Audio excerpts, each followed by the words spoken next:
Whether the team is performing clean or unsightly, we'll cover it all here on Washington Football Nightly. I, of course, am your host, Louie T. Thank you for joining me. Let's get to tonight's lead story. You always hope that the day after feels better than the day before when you have a loss. That's not the case today. The loss doesn't feel any better. As a matter of fact, it feels worse, knowing that the opportunities were there for this team to get a win, get over 500, and really go into the game this upcoming Sunday against the Chiefs, riding a 2-game win streak and feeling confident. Look, the Chiefs are struggling right now. And had we been on a 2-game win streak, this would have kind of had the feel of last year's game against Pittsburgh, except that the Steelers were 11-0 and we were clearly the underdogs. This makes no difference now. We're 2-3, they're 2-3, they're the better team. No matter what they looked like last night against a Bills team that you could argue is the best that the AFC has to offer, we blew an opportunity, a golden opportunity, pun intended, to beat the New Orleans Saints, who literally were on their deathbed in terms of injuries. They went into the game with a slew of injuries with half of their roster out. Then in game, they lose one of the biggest offensive pieces they have, and a guy that struck quickly on a 72-yard touchdown in Harris, Deontay Harris. And then they lose arguably the next biggest piece in Taysom Hill, who is a Swiss Army knife and does so many different things for their offense. Both of those guys were gone in the first quarter. And we still weren't able to take advantage of a wounded New Orleans Saints team that was just looking to get to the bye. It's frustrating. So today, Ron spoke to the media as he always does the day after a game in his office, after he's had a chance to look at the tape and kind of internalize what went down.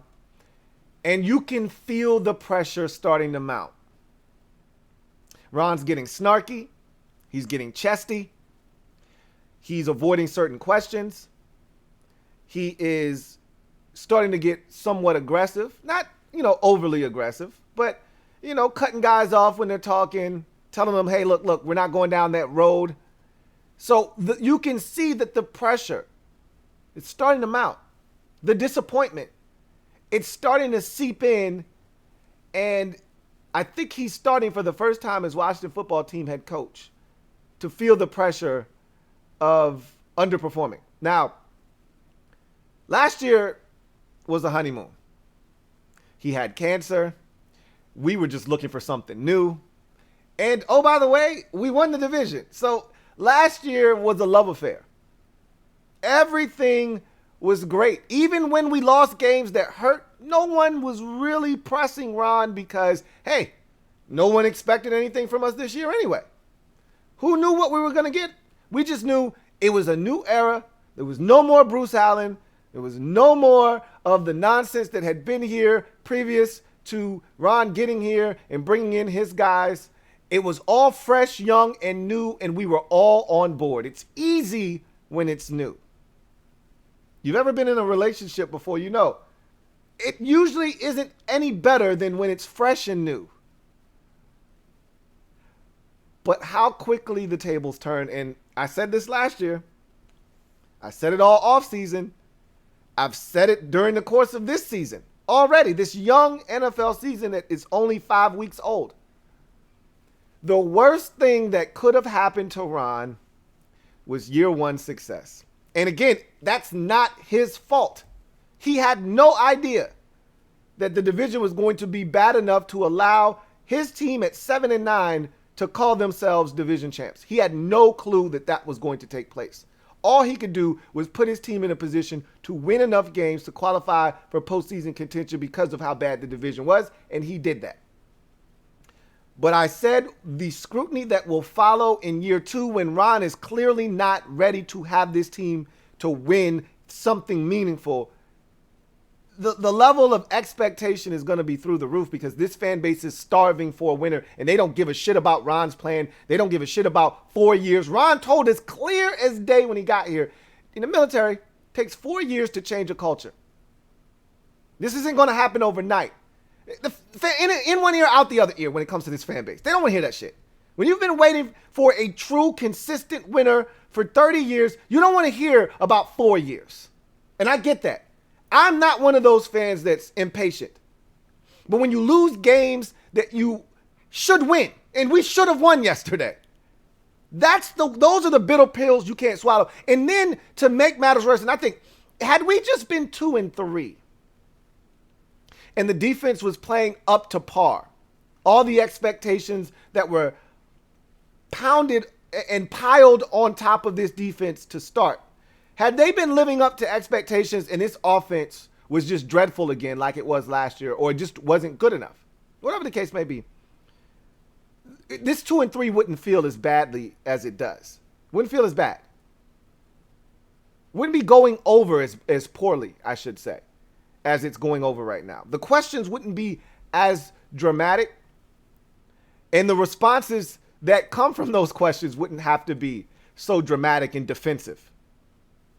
Ron feels like he's on the defense now. He's got to defend Jack Del Rio. He's got to defend some decision making. We're going to get into his comments here in a second and talk about what was said, because if you're a fan and you're looking for accountability, you're not getting it from Ron today, and that's frustrating. And that's what a lot of fans want. You've got to understand it. And I got a great comment from King of the North that I want to read to you guys on today's show, because I think it is very pertinent. I think it is very apt. I think it is the exact thing that Ron is probably thinking right now to himself about this team and about where we are and why this team can't just jump and make moves right now as it stands. But I can tell you right now, there are a lot of people that are struggling with the lack of accountability that they perceive with this football team right now. The lack of accountability, the lack of holding guys accountable for making the same mistakes over and over and over and over again. And that's unfortunate. But I feel that way to a lesser degree than some. Like some people, Ron needs to be fired. Ron needs to be out of here. He sounds like Gruden all over again. I don't agree with all of that. But I do think there is a lack of accountability to a certain degree, and I do think that needs to be checked ASAP. But there's a fine line you walk as a coach. And if you've never been in a locker room of this magnitude, and most of us haven't been at a professional level in a locker room. You know, we've been in a high school locker room. Some of us have been in college locker rooms. It's different when you play at a professional level. There's a different level of trust, and there is also a different level of loyalty that goes with that your players need to see that you have their back. And if they don't feel like they can trust you, it's hard for them to then go to battle for you. And as fans, we want instant gratification. It's not working. It's been 5 weeks now of the same shit over and over again. Do something different. And Ron's just not in that headspace right now. And I don't know if he should be. I've talked about the patience that Ron has exhibited, and I've agreed with most of it.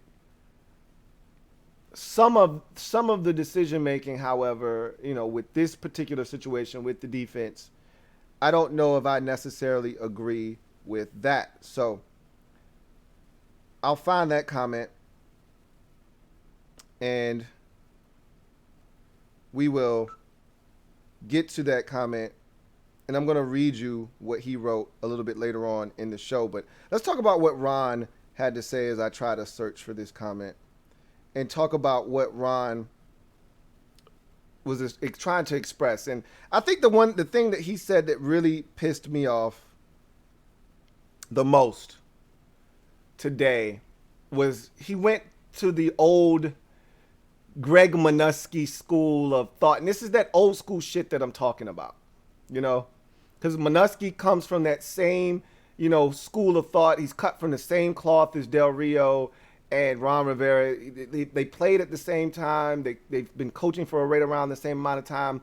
They all think the same way. And I feel like it's an antiquated way of thinking. And Ron knows better than that shit. And so the thing that really really pissed me off about Ron's interview today is he multiple times. Okay, if you say it once, he tried to preface it with, hey, well, you can't do that. You know, you take away those 2 plays, and he did this shit yesterday. You take away those 2 plays, you know, this wasn't that bad of a defensive effort. Well, you can't do that. And he said, but I know you can't do that. Okay, well, if you know that, then stop bringing shit up. Those 2 plays, they happened. And not to mention, and I thought it was a great point by one of the beat reporters that followed up and said, well, Ron, it'd be one thing if these were isolated incidents that happened in this particular game and it's unfortunate. Just like Greg Minuski used to always say, well, if you take away that 172-yard run, well, guess what, Greg? You can't take away that 172-yard run. We gave up 246 yards rushing, and yeah, it was a 72-yarder in there. We stink. It'd be one thing if it was a one-off against the Saints. Man, they just had a lucky break with the Hail Mary, and damn it, that 72-yarder over the top. You know, we just had a miscommunication there. Shit, they got us. This is the same shit that's happening every single week. So nobody wants to hear that, oh man, it was just 2 plays. We're actually getting better. Well, the scoreboard doesn't indicate that you're getting better because you gave up 30 again, okay? For what is that now? The 4th straight week? You've given up 3rd straight week. You just missed the Giants getting 30 with 29. So this is the 3rd straight week you've given up 30 plus. And you actually gave up more points this week than you did last week. So technically speaking, it doesn't look better on the scoreboard. You gave up 33 this week. You had ample opportunities to keep the Saints from scoring in the red zone, and you failed to do so. Both times. Both times. It made it look relatively easy on both Saints touchdowns in the red zone. So, no, we can't see that it got better. And Landon Collins, and when you hear guys that you feel like are a part of the problem kind of being nonchalant and dismissive of things after the game, and then for the life of me, I know sometimes these NFL players get a bad rap for not being the smartest guys in the world. And, you know, you've heard the dumb jock thing, you know, for ages. And that's not always true with all of these guys. Some of these guys, they're not the sharpest tool in the shed. And that's okay. You know, this is how they make their living. They don't have to be the smartest guy in the room. They know how to play football, or they know how to play basketball. They know how to play baseball. Okay? That said, Landon Collins is no dummy. And I felt like at the press conference yesterday, one, he was too forthcoming. But 2, in being so forthcoming, he made himself and all of his teammates seem like ignoramuses.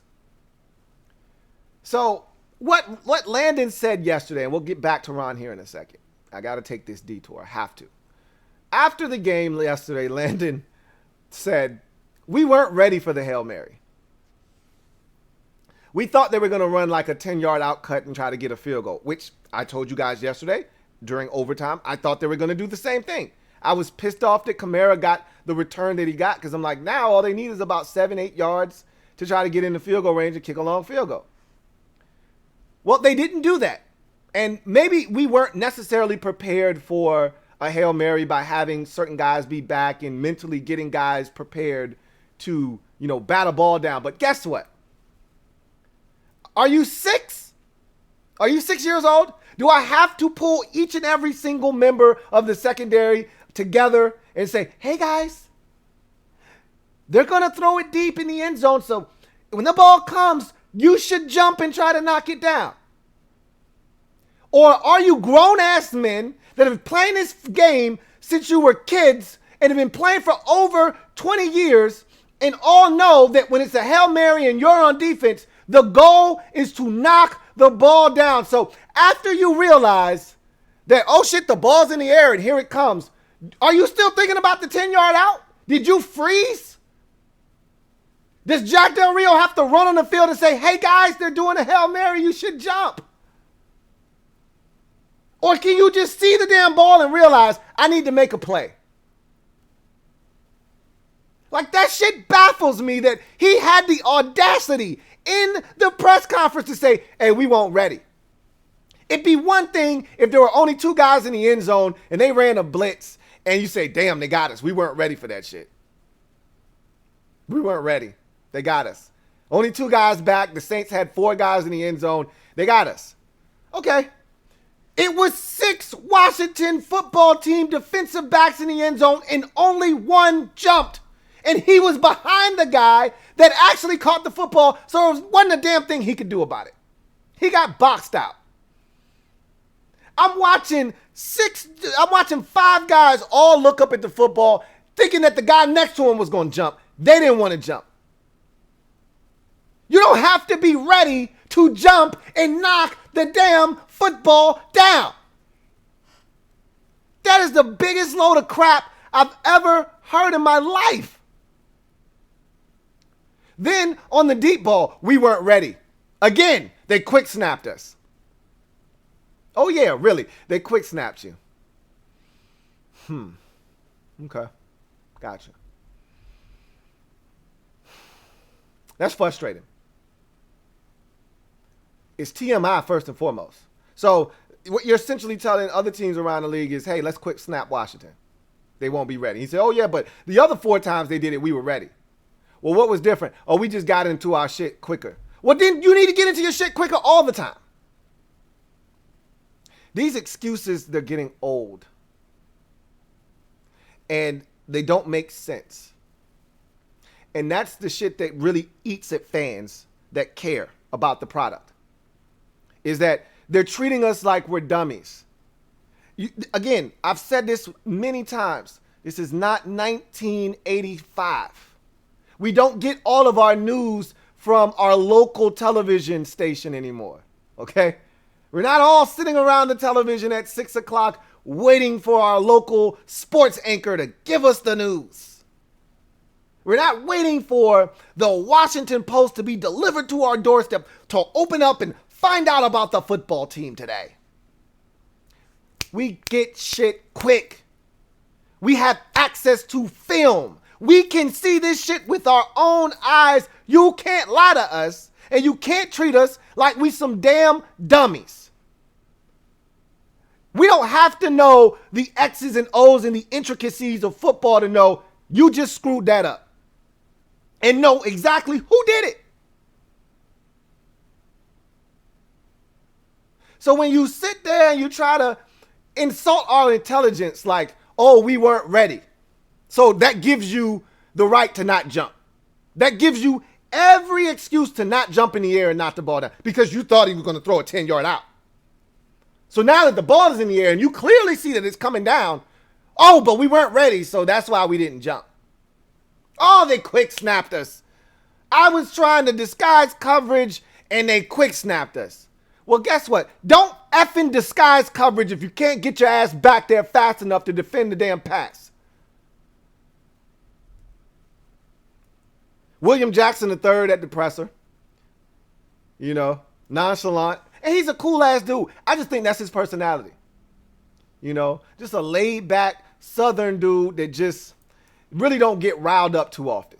You know, that's just, he's just like, hey man, you know, they caught us in a look and I just, you know, I tried to go over the top. They got me, those things happen. I like to be playing different coverages and defenses and things like that. Like, he's just a cool dude. But that shit don't go over well when you got people over here losing their shit over this team. And they feel like you one of the reasons why. They don't want to hear you being chill, you know. But I don't have a problem with that. Like, it's a new environment for him. He's being asked to do things that he wasn't asked to do in Cincinnati. He wasn't even asked to do these things at college at Houston, in college at Houston. So I'm not saying that this is new to him and that the learning curve should be as great, but it is. It's different when someone asks you to do something differently than what you've done in the past, and it's a learning process. You know what I mean? So it's going to take him a while to mesh and gel, just like the entire secondary. It's just frustrating because some of this shit isn't the byproduct of needing to mesh and gel and communication, this, that, and the third. It's simple shit. And that's why people like me, people like you, the media, all are asking these questions, because if it were a matter of guys getting on the same page and just knowing what the other guy is going to do, you thought he was going to play it like this, he played it like that, and so y'all end up in the same spot and the guy gets open. That's lack of communication. But when the corner is passing off a receiver to a deep safety that's supposed to be there and he just ain't home, that ain't communication. That's just the safety pissing it away.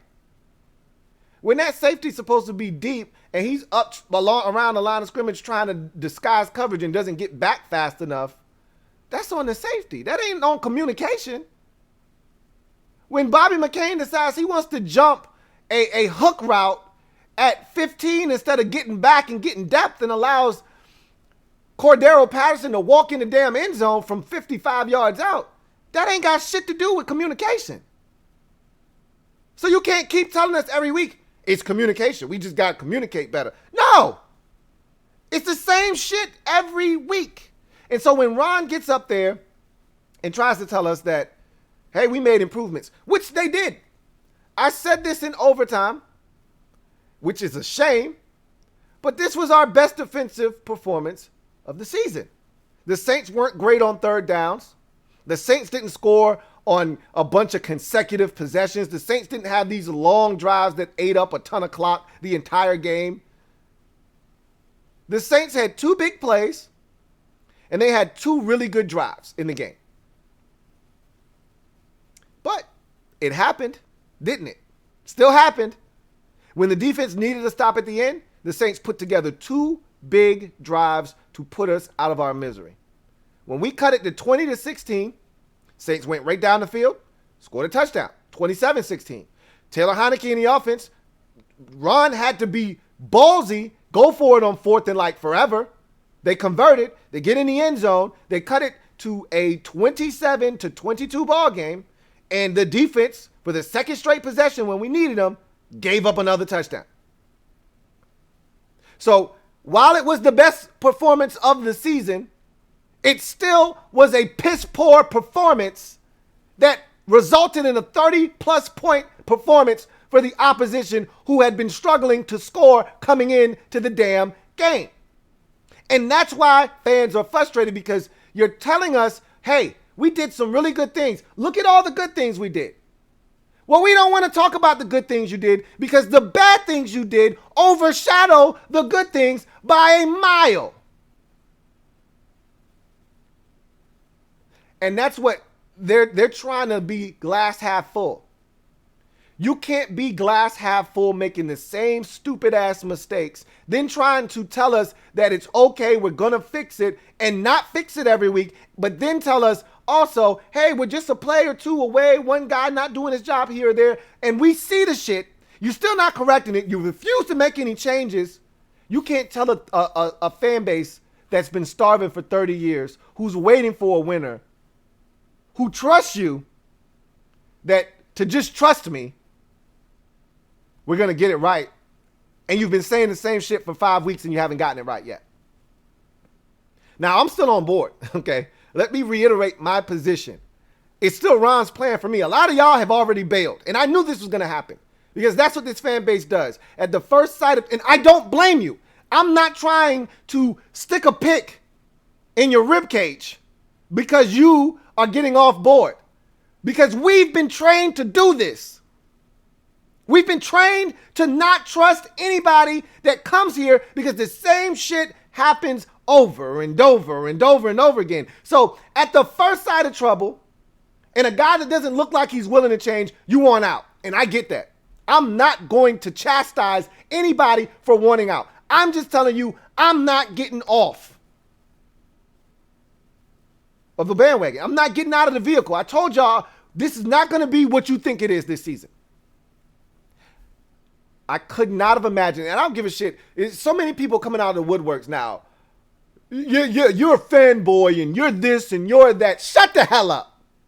It's all these people coming out here talking all this shit like they could predict that this defense was going to stink this year. You could have said to yourself, hey, and did I not say over the summer? Did I not say leading up to this season? Did I not tell y'all to pump the damn brakes and drive slow on this defense. All of the top 5 talk that was being had. Didn't I say last year when we were faced with elite level quarterbacks, we struggled? Did I not say the run game was particularly troublesome for this team last year, and that there are some chinks in the armor? There are some things that may go wrong with this defense. Nobody, and I don't give a shit how pessimistic you are. I don't give a shit how badly you want to see this team fail so you can say you're right. You couldn't have predicted that this defense was going to be this damn bad. The team, maybe you could have foreseen this and foreshadowed that this team was going to stink. And truth be told, we're 2-3. We don't stink as badly as we could have. We could be 0-5 right now, but we're not. We could easily be 3-2. We could easily be 4-1 if you want to keep it a buck. Like, that's not the definition of stink. The defense stinks. The team as a whole does not stink. That's the NFL. 1 or 2 plays, and that's the other thing that pissed me off with Ron saying 1 or 2 plays. That's every goddamn game, Ron. That's every effing game. The fact that we're 2-3 and not 0-5 is 2 or 3 plays every single damn game. The fact that we're not 4-1 instead of 2-3 is the fact that it's 2 or 3 plays. We're not 4-1 because of 2 or 3 plays in the Chargers game. 2 or 3 plays in the damn game on Sunday. That's every game, Ron. When you're not an elite team, when you're in the middle class of the NFL, which we reside in, maybe even middle classes, we're just slightly below the middle class. But really, we're in the middle class. That's because in order to not be in the middle class, you either got to be in the upper class, which, we're not wealthy. We're not a part of the, 5%ers. Or you got to be in the bottom of the NFL. And we've been there once in 2019. But outside of that, all the Jay Gruden's years, you were either 7-9, 9-7, 8-7-1. That's who we are. We're in the middle class. We're with most of the teams in the league. Where a play here and a play there, and you could be 10 wins. A play here and a play there, and you're at 7 or 6 wins. When you're elite, you don't leave it to chance. You're not getting beat because of 1 or 2 plays. You're too good for that. We're not that. So when Ron says, well, it's just a play here, a play there. Duh. That's who we are. That's where we reside in the NFL pantheon. So you can't just say, well, if those 2 plays don't happen. Well, they did, Ron. And the bad part is they happen every damn week to us. Fix that. But Ron's starting to feel the pressure. You can tell. He's starting to feel the pressure. He's getting a little chesty. He's getting a little feisty with the media now. And they just, all they're doing is asking the questions that we want to ask. That's it. But let's get to in other news, where I want to start off continuing the Ron conversation with a comment from King of the North. And I thought this was a really apt comment that I felt like needed to be read. I want to thank King of the North for being not only a member of the MOBB, but a loyal member who has gained his S already. Thank you for your loyalty, membership, and support. Now, I want to thank you for this comment as well, because it's a really good one. So I'm going to read this from King of the North, who writes, as a frustrated fan, it felt so good seeing Ron visibly upset after the game. I hope he has an honest conversation with the team so that they can vent their frustrations. Y'all effed up Ron. You are not as brilliant as you think. You can't force this thing to happen with effort and hard work. Humility has to set in. Mistakes have to be admitted and changes have to be made. I completely understand the fine line coaches have to walk. Fans get emotional. We demand changes and overreact. Coaches have to be cool-headed, strong-willed, and determined. Sometimes coaches get too focused on staying the course, though. They rule out making changes to hedge against emotional overreacting. I have seen Ron make drastic changes in the past to shake things up, benching Haskins. I hope he will do it again. Let's be clear, though. I'm not picking, betting, or even hoping this team will win until I see this defense play better. No more this week is the week talk. I need to see that shit first. Proof is important when trust has been broken. I think that kind of encapsulates a lot of how I feel and probably a lot of how you guys feel out there as well. There is a fine line that is walked when you're a coach because there's a lot of factors at work and in play that as fans we don't give a shit about. We just care about the bottom line and winning. We don't care, you've heard the expression, we don't care how the sausage gets made. We just want it to be made, okay? Just make it. I've long said that, a lot of times as fans, we don't want to be a part of the process of going to catch the fish, descaling the fish, getting all of the bones out of the fish, then cooking and seasoning the fish. We don't want any part of that process of preparing the fish to be cooked and then cooking it. We just want to consume the fish when it is done. That's sort of like where we are right now with this whole thing is we don't really want to hear about how close we are or it's this guy or it's that guy. We just want to see results. We want people to be held accountable, and it doesn't seem like that's taking place. So people are upset and frustrated. As a coach, you can't emotionally overreact to things because you'll lose the locker room that way. Your loyalty doesn't lie with the fan base, even though you try to make the fans feel a part of what you're doing, because we are important, but at the end of the day, the loyalty lies within that locker room because those are the guys that are ultimately going to get it done for you or not get it done. And so you have to make sure that they know that you have their back. And that's what Ron essentially is doing right now. Same with the coaching staff, we all want him to turn on Del Rio right now. Well, not we. Most of you I don't want him to turn on Del Rio. Because I just explained to you them not being prepared for a Hail Mary, which is fine. I told you what I thought was going to happen.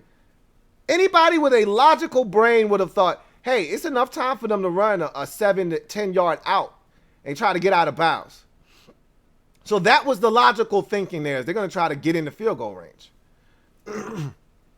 But the minute you realize your guy is running all the way to the end zone, okay, that shit is done. It's over with. They're not running the 10-yard out. They're running. When Jameis Winston starts rolling out and running around, they're not looking to throw a 5-yard out and get out of bounds. He's going for the end zone. At the moment you see the ball in the air and you're posting up, getting ready, you should already be telling yourself, okay, it's Hail Mary time. It's go time. That's not Jack Del Rio. Landon Collins trying to disguise a coverage and the Saints snapping the ball. That's not Jack Del Rio. But we blame Jack for everything. I'm not sitting here and telling you that Jack is not responsible for the poor play. He's got culpability in this just like the players do. But we love us a scapegoat. We don't ever love to spread the blame around because that's what it should be. It's not just Landon Collins. It's not just Jack Del Rio. It's not just William Jackson III. It's not just John Bostic. It's not just the defensive line. It's all of their asses. It's not just Kendall Fuller. It's not just Bobby McCain. It's all of their asses. All of them deserve blame for what is taking place defensively right now. All of them. And you can't fire everybody. You can't. You can make, subtle changes here and there. Will that fix everything? Probably not. But if this continues, it's only one way to find out. And that's to start making those changes. He's not at that point yet. And we're 5 games in, and I don't necessarily blame him. 5 games in, to want to start making wholesale changes. But if this continues, and I don't know why it won't next week or the week after against two of the more prolific quarterbacks in this league, then maybe you have to start asking yourself, do I need to start making some changes? I don't know. It's a tough situation to be in. I just know as a fan, it's really frustrating. And I'm not frustrated that we're 2-3. Because, again, I told you this was a 7-win floor, 10-win ceiling team. And I don't see us not hitting 7 wins. I still think we're going to win 7 games. I know there are a lot of you, this is a 2-15 team. I always laugh when those people show up. Because, and then the needle moves every time we win. This is a 3-14 team. And they're going to keep saying that every time we lose a game or we go out and lose a game that we should win or we had a chance to win. We're going to win 7 games, minimum, this year. I said that before the season started. 7 was the floor, 10 was the ceiling, and I still feel that way. It's a 7-win team. You know, we've won 2 games already. The schedule's going to get tough. We're going to win a game or 2 against a team you probably didn't have us beating. The Raiders aren't all that great. The Broncos aren't all that great. The Panthers aren't all that great. Our division still stinks. We're going to win 7 games. And, yeah, is that part of the problem? Yeah, we're a part of the middle class. That's a problem because you don't put yourself in a position to draft that quarterback that you need when you do that. But that's not Ron's problem. He can't be thinking about, well, we need to stink to get. Because if you think that way, you're not going to be here to reap the benefits of getting that quarterback. That's what a lot of you don't understand. You're thinking of it from a fan's perspective. Yeah, lose 15 games. Well, that shit does something to the psyche of the team. You love Terry, right? You want to keep Terry? Well, lose 15 games and see if Terry wants to come back here. It's only so you can't go to Ohio State or Alabama and be okay with losing in the NFL. These guys aren't preconditioned to losing. This shit is not easy. It's tough losing a game. We're fans and we get over emotional about a loss. What do you think guys that are actually putting in the work every single day feel like when they lose a damn game? It's brutal. So the whole nonsense of, hey, we should lose every game from here on out. We'll be in a better position to get a quarterback. But that didn't help them turn this culture around. If we really want a quarterback and we really find ourselves needing one and not necessarily, then trade up. You do what you have to do to get the guy that you want if that guy's available. Look, the number 1 overall pick, most likely they're not going to be the Houston Texans. They're going to need a quarterback. They're not trading the number 1 pick. They're going to select a quarterback with that pick, more likely than not. Maybe the Detroit Lions find themselves at number 2 and they're like, we cool with Jared Goff. We actually think this guy can lead this team. We don't need a quarterback at this time. Well, there's your opportunity to go up to number 2. You know, and if somebody else has an off season and they end up in that 2 or 3 hole and they got a quarterback and they had some injuries and that's how they ended up, you know, what if the 49ers fall off the face of the earth, which won't happen. But they got Trey Lance. They're not looking to draft the quarterback, but they ended up 3-14. It's not going to happen. But just for the sake of this argument, there's your opportunity. There's your trade partner. Go up and get him. I'm not looking to lose 14 games to try to get a quarterback. I'm in the camp of Mike Tomlin. I don't ever want to lose enough games to get a guy that looks like you, which is what he said to Chase Young last year when we played the Steelers. I'll never want to lose enough games to get a guy that looks like you. I'm not trying to lose enough games to get a quarterback fair and square. I want to trade up for one. Like the Chiefs did, like the Texans did. Like the Eagles did.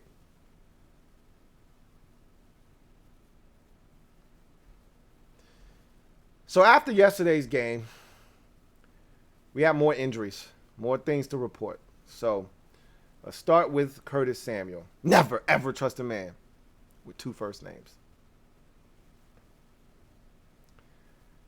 The groin tightened up on him. And Ron said today that they're not going to place him on IR. They're just going to go week to week with him to see how he feels. I really don't know what the right thing to do is. Again, if a guy feels like he can go, you want him out there to see if he can go. But at the same time, you just want him healthy. Like you keep saying you don't want to be yo-yoing him in and out. Well, that's what we're doing right now. We're yo-yoing him. Just let his ass sit down and come back after the bye week. If he can't stay healthy, if he doesn't feel good, I've always said, and I told you, I've experienced a groin injury before, a strain. So I can tell you firsthand, the only thing that's going to heal that baby is time. You ain't healing that shit with treatment and stem and none of that shit. Stretching. None of that is going to help that groin more than rest. So him continuing to come out and push it and try to, give it a go, it ain't doing anything to help that groin.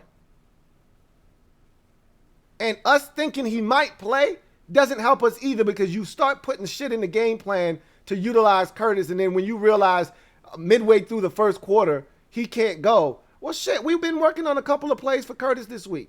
Well, that's gone. It's sort of that whole Jordan Reed scenario we used to find ourselves, that dilemma we used to find ourselves in with Jay Gruden every single week. Jay would have a whole entire game plan surrounding Jordan Reed, a whole entire portion of his playbook that was nothing but Jordan Reed plays he could go to. And he'd have those things queued up and ready to go if Jordan said the word, and Jordan wouldn't be able to play. And Jay be like, shit, man. Had a whole line of third down plays to get Jordan the ball and some matchups to get him in one-on-one to win. Well, there goes that. You never want to put yourself in that position as a coach. You want to know who I have and who I don't have. So I'm at the point now with Curtis, like, just put his ass on IR again. Let him get healthy. Have him come back after the bye, because I think if you put him on IR now, he'd have to miss the next 3 weeks, which would put you at the bye week. He'd miss Kansas City, Green Bay, and Denver, and then be ready to come back for the Tampa game. And then just let him go from there. But, they want to continue to see if they can get something out of him. Bless your heart. But obviously, I think you're going down a dead end doing it this way. There was Sam Cosmi in the game. That sucks, because of all the young guys that we drafted, he seemed to be the one that was excelling the most. And he was playing his ass off, man. He was really blocking his ass off before he got injured. Turned the ankle, tried to come back, and Gibby didn't get out of the way, and he just couldn't put any weight on it. The kind of weight that he'd be having to put on it to protect consistently. And so he had to come out of the game. This is why we have depth on the offensive line. And I've said that our offensive line depth is the best I've ever seen with this team. And it got tested. It's been tested the last 2 weeks with Schweitzer having to go in and now Cornelius Lucas having to play. But we haven't missed a beat. I thought the offensive line was perfectly fine, which I think is another reason why you can't re-sign Brandon Sheriff in the offseason. I love him. Great locker room guy, all of that good stuff. You can't re-sign Brandon Sheriff. You just got to move on. Draft another guard. If you don't want Wes Schweitzer starting, draft another guard in the second round. Third round. Whatever you got to do, find a guard. Guards aren't that hard to find. Find another guard and keep it pushing. You cannot spend $18, $19 million a year on Brandon Sheriff, because, one, he can't stay healthy. We've proven that with him now. This is a thing. It's not just a thing. It's the thing with Brandon Sheriff every year. He's going to get hurt at some point and miss games. The question isn't if he's going to, it's when and how many. So that's another conversation for another day. So Cosmi leaves the game, and we don't know the severity of his ankle injury. I would contend that he's going to miss at least a game. At least a game. I don't think they put him on IR unless it's a severe high ankle sprain. In that case, he is going to be placed on IR, and we won't see him until after the bye week. But if it's a mild ankle sprain, he may be able to play this upcoming week. I don't think we're going to see him. Similar to Diami and Cam Sims, who, we pretty much were able to rule those dudes out immediately after last week's game. Like, those dudes are not playing this week. I think we could pretty much put him in that same category with those two and Brandon Sheriff. I don't think he's playing this week. But we'll see. I don't want to count him out. Ankles are tricky, But that's really the extent of the injuries that were sustained in the game. Gibby at one point was holding his ribs. Remember, Taylor Heineke got him lit up in the Atlanta Falcons game. and he took a shot in this game. And speaking of Heineke, he took some shots in this game and got up grimacing as well. So it'll be interesting to take a look at the injury report from the game to see if there are any new entries and are there any guys that were on it last week that aren't on it this week.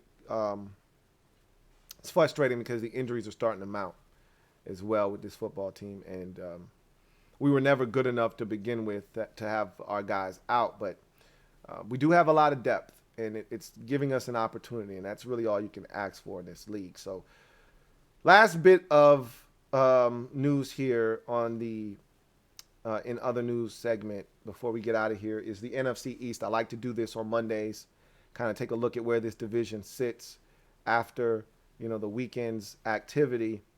And it was abundantly clear last week when the Cowboys devoured, or 2 weeks ago now, when the Cowboys devoured the Eagles on Monday night for all to see, that they were the class of this division. And they followed that up with a sound beating last week of the Carolina Panthers. And now they have destroyed the Giants figuratively and literally, with Saquon Barkley and Daniel Jones being knocked out of that game. The Giants are done. They're now 1-4, and any hope that they had coming out of that Saints game has been dashed. The Eagles resurrected their season. They're not done yet. I think they're about to be put to bed, though. They got the Tampa Bay Buccaneers on Thursday night. But I will say this. Say what you want about Jalen Hurts, who actually has played well this year. Say what you want about the Eagles as a whole, and I don't think they're overly talented. Their defense is way better than ours. I would venture to say that defensively, the Eagles are probably the second best defense in the division behind Dallas's defense, which is crazy to say that Dallas's defense might be the best in the division. I think that's debatable. I really do. I think the Eagles have the best defense in the division, honestly speaking. I know what Dallas did to them on a Monday night, but give me the Eagles defense first over anybody's defense in the division. Dallas would be second. The Giants would be third. We've got the worst defense in the division right now. It's not even close. And what they did at Carolina, it's one of those season, defining turnaround wins. You're 1-3. You're on your deathbed. You're down 15-3. And I'm telling you right now, there was a play in the game. Jalen Hurts has the ball snapped over his head. It goes into the end zone. Hurts tries to pick it up. He can't pick it up. And about 4 Panthers defenders had a chance at recovering the ball in the end zone for a touchdown. And if they do, and the score goes to 20-3, the Eagles are going to not only lose that game, they're going to get run out of that building.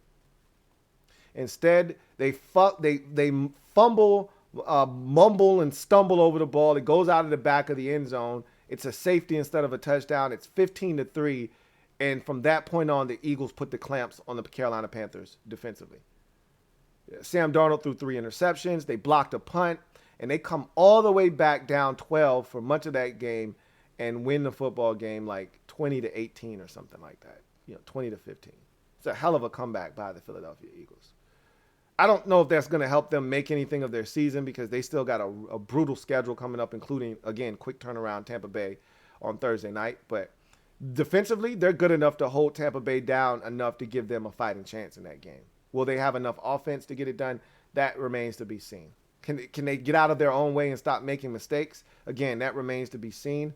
But I could see them having a chance against Tampa. I really, really could. But they're now 2-3 just like us.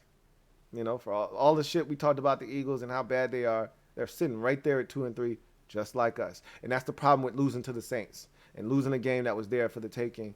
You're now sitting there at 2-3 with the Eagles, and they got a shit-eating grin on their face saying, all that shit y'all was talking, they be right here next to you guys. What's up? And we're like, man, don't talk to us, man. Get out my face.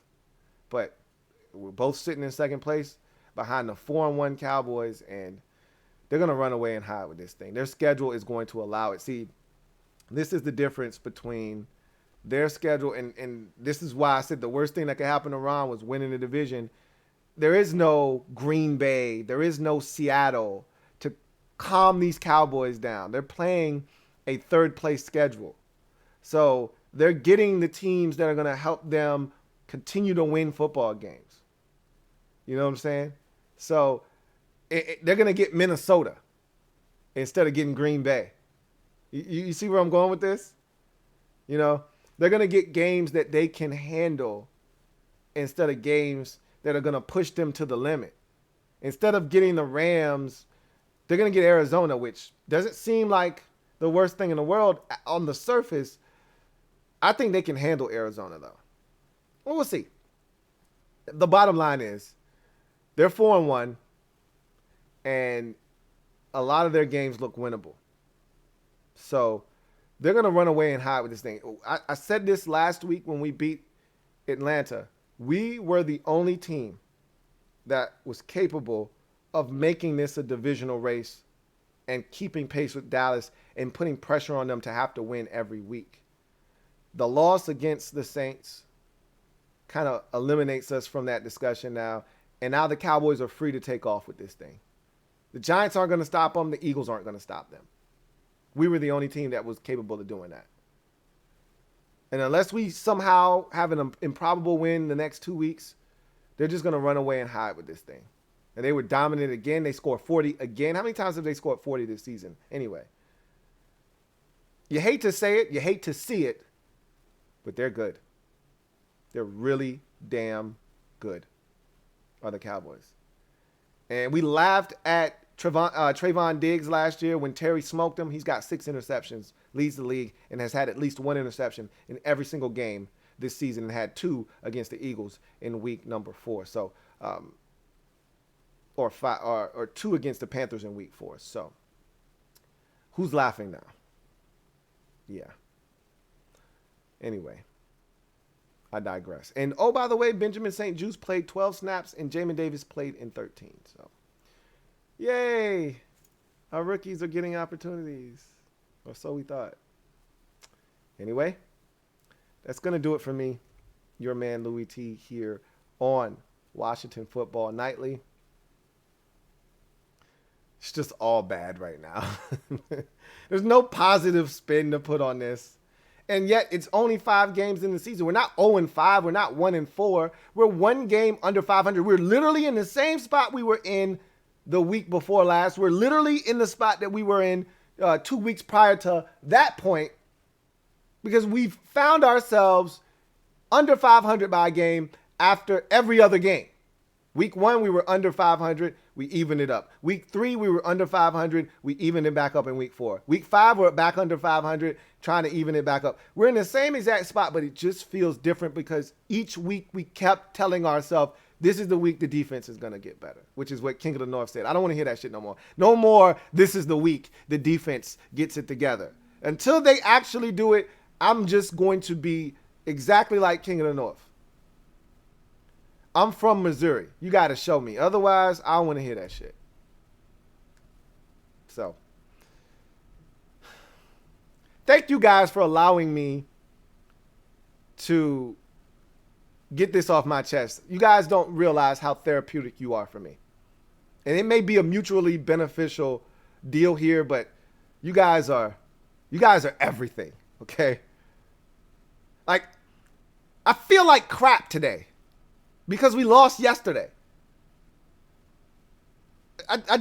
My Braves just won today, and I would trade. No, I shouldn't say that because we're close to getting back to the NFC East again. I will trade a Notre Dame win in a heartbeat for a Washington win. And if I didn't think the Braves were capable of winning the World Series, I'd trade a playoff win for a regular season Washington win in a heartbeat. But I can't do that because I do think that Braves team, and they've worked their asses off to get to where they are, I do think they're in a position to win it all this year. But, man, I should be celebrating them more than wallowing in pity over this team. But I care about this team more than any other team that I root for.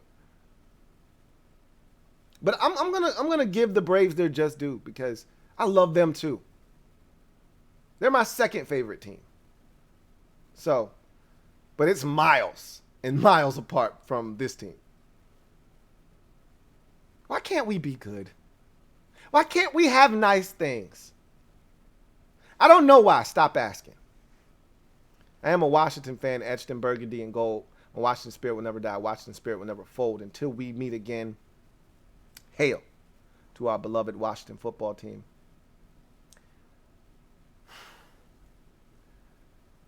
We'll do this again tomorrow.